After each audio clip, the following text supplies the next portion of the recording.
I'm back with Hanon exercise number 40. Yes, Hanon exercise number 59 is finally done. It was scales upon scales upon scales, but it was worth it because now you know why we prepare. Why we prepare doing all the previous Hanon exercises up until this point is to prepare for scale playing. And now from here on out, things get a little bit more advanced. Today, I want to talk about chromatics.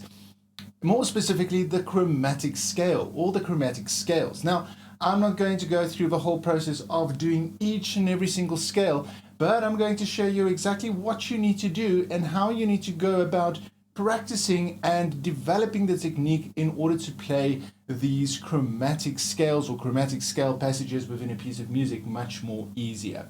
Before we start again, please smash that like button, leave me a comment, subscribe to my channel, and you won't be sorry. And thanks again for your support and for watching. Let's get started.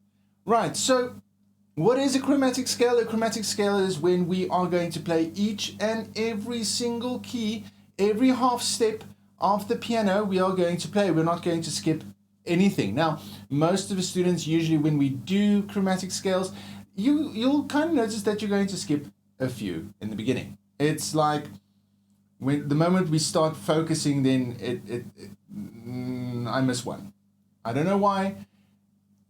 It is a thing of patience that you need to apply in order for you to get to that point where you don't miss any of the keys and also to get the fingering right. You'll notice that we're going to start with at an octave, but I'm just going to do it hand separately first, and then we'll do the octave, and then from there I'm just going to show you the different variations that Hanon has. But literally you can do this on any interval. Especially when we do hands together, a certain interval apart. You can literally do this on any interval. It all is about training for finger independence, especially because this is going to feel a little bit strange. It is not my favorite thing to play either, but so necessary if you want to play certain styles of music that incorporates a lot of chromatic or chromaticism within that style or piece. When we play chromatics, the main rule to remember is to only use the third finger on the black keys. No, it's not a golden rule. You can use your fourth finger, you can use your second finger, you can even use your thumb. But this is the most efficient, most easiest way to do this. As children, we are taught that when we are taught piano, we are taught that, okay, well, we're going to play, third fingers are going to go on the black keys.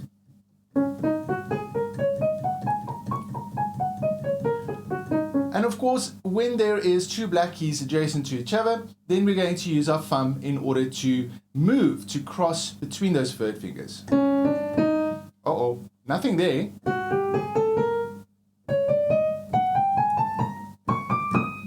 All right, that sounds catchy. Left hand as well.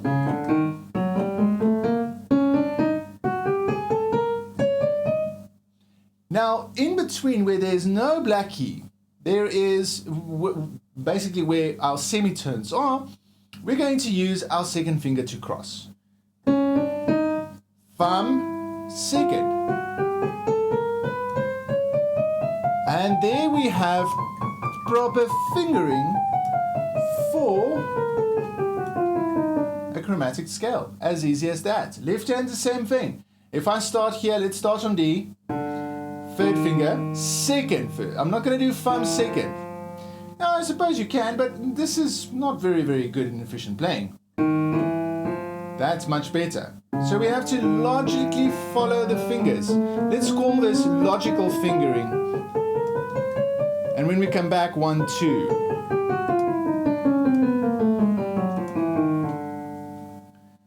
So practice that first. Do it in groups, sets, different rhythms, etc. Or like I did here, like I showed here in the beginning, that and then fill in the gaps. And so on. Actually really, really easy to do. problem comes in is when we try to put these hands together. Now, let's have a look at Hanon's first exercise. It says at an octave, and you'll notice that Miles's metronome there is 60 to 120. So, very slow or very fast. Start slow, work your way up to a more faster speed, as usual. If I start, I'm going to choose C. I'm going to do the chromatic scale on C. So I'm going to have my thumbs first. Or I can have my fourth and second fingers to do that. There's no real fingering structure here. You have to do what's good for you. But as long as it feels natural, as long as you can keep a legato line going and not limit your speed or limit the fluency when you play. I'm going to start with both my thumbs. There I've got my 2, 1, 1, 2.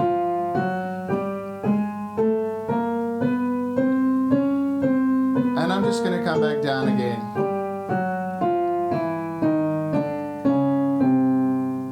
Now obviously we can play this only 1 octave, we can do it 2 octaves, we can do it 4 octaves. 4 octaves which looks something like this. Let's start on F.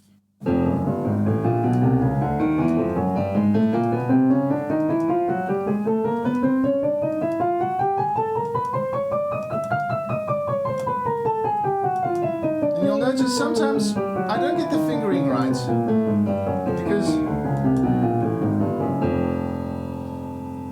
in order to get the fingering 100% right, focus is absolutely key. You're going to have to do what's best for the particular piece where this is encountered.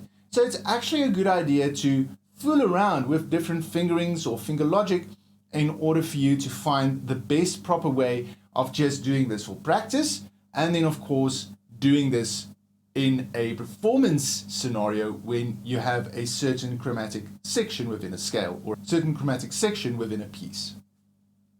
So that is the octave part. Let's have a look at something like at a minor third. So at a minor third, starting the distance between our two hands will be a minor third. I'm going to start right here on middle C. I'm going to place my thumb there, and I'm going to place my third finger right there. So there's my major third, and there's my minor third. So that's how we're going to start. And now we just need to apply the same fingering as we would have played this hand separately.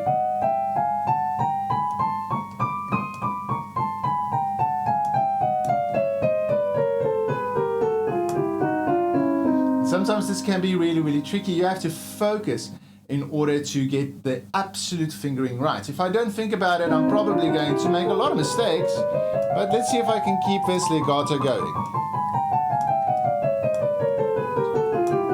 There, I had one mistake right there where I didn't put it, but I did keep the legato line going. So no harm in missing a finger. It's not for exam purposes. This is to develop that movement, those movements between the half steps. Now remember, all these exercises can be done on different starting positions. So if I want to start on, say, A flat, and I want to start a minor third apart, then I'm going to start on B. There's my minor third. And I'm going to just follow the same fingering for that one as well. Let's look at something like at a major 6. Now, the distances, when we start a little bit further, the interval gets a little bit bigger. This is where things can get a tad bit more confusing and a tad bit more difficult. So, best to keep it slow, if you can, for as long as possible until you're very, very comfortable. Now, we're going to have a C and an E flat. So, I'm going to have my major 6 from E flat going up to C.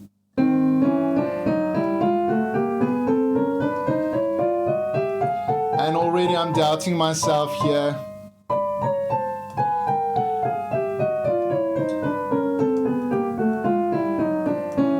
Okay, there I didn't have legato there. I don't know what I did there, but that was not very, very good. But as you can see, a major 6, minor 6 apart. Try to incorporate the same flow, the same finger logic as you play. Then Hanon has a minor 6. This is basically the same thing, but now instead of having a starting on, say, for example, C and E flat, or E flat and C, we're going to start on E and C. And again, the game changes again.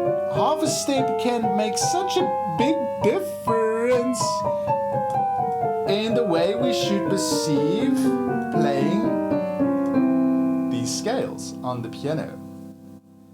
Quite a wonderful instrument if we think one change can mean that we have to completely change our logic regarding the use of our fingers. Then we have in contrary motion. Now, contrary motion, usually when we do grades, we're going to start with, say, for example, something like D, and everything's going to be a mirror image. When I do something like this, the D chromatic scale in contrary motion, starting on the tonic, a bow thumb starts on the tonic, or on the low D, then, or the first D, then it is very, very easy. Doing this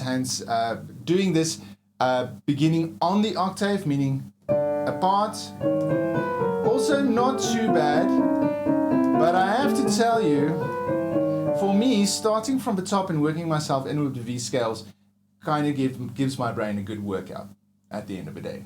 So take these definitely slow when you practice. And then we have also in contrary motion, we can start on thirds. If I take C and E, for example, I just need to make sure that I'm starting on the right place.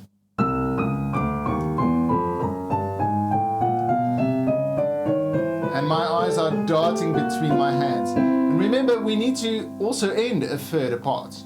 That's very, very important. So we're not going to run up until where both our thumbs meet. Something to take note of. Then we have something like in contrary motion beginning on a major or minor third. Okay, so that one I did was actually the major third. So let's have a look at the minor third. Starting, again, it changes completely due to the fact that our hands are going to have to move in different parts of the group of black keys.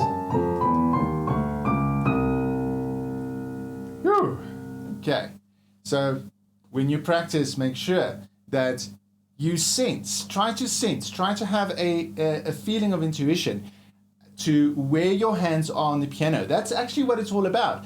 Challenge yourself, maybe. Wait until it's dark, put off the lights, and try the scale in the dark. Feeling your way around the keys, that might help quite a lot. Hanon mentioned something else here, and this is a different finger set or finger logic regarding legato passages. I've never done this before. I know about this. I know that we can use 1, 2, 3, 4, 1, 2, 3, 1, 2, 3, 4, 1, 2, 3, 1, 2, 1, 2, 3, 1, 2, 3, 4. For me, again, as I say, if you can keep the legato line going, if I've trained with 1, 3, and 2 my entire life. So there is certain instances in a piece of music where you have to do something like that, then that's not going to be quite as effective, because this kind of creates a little bit of a staccato feel to it. With that, especially if we just go up. If we come down, see, my third finger just wants to take over. Again, just to show you, it all is going to depend on the piece of music you're playing, how fast that section needs to be, and according to that, how much control are you going to get out of a certain set of fingering you want to use within chromatic sections of a scale. And that is basically chromatics. So practice this, but take finger configuration with a pinch of salt. It's not the end if you use your own fingers. Just make sure that it can be played legato. That's very, very important. Later, when we get to chromatics in one hand, then fingering does become really important. But until then, just learning how to flex and move the thumb underneath those third and second fingers is good enough for a chromatic scale. And that's it. Thanks again for watching. And remember, the Hanon exercises is freely available on the imslp.org website. If you don't know about that, I'm going to link it this time into the description again. I've linked it a few times before when I just started Hanon all those years ago. But you can go and download the document there and use it. And if you can contribute towards their or donate towards their cause, I think it's quite a big thing that they're doing there. They're running there for years to come, but all of those organizations need some money, so make a contribution so in order to keep as much pieces available in the public domain accessible in one place. See you again soon when we'll start arpeggios.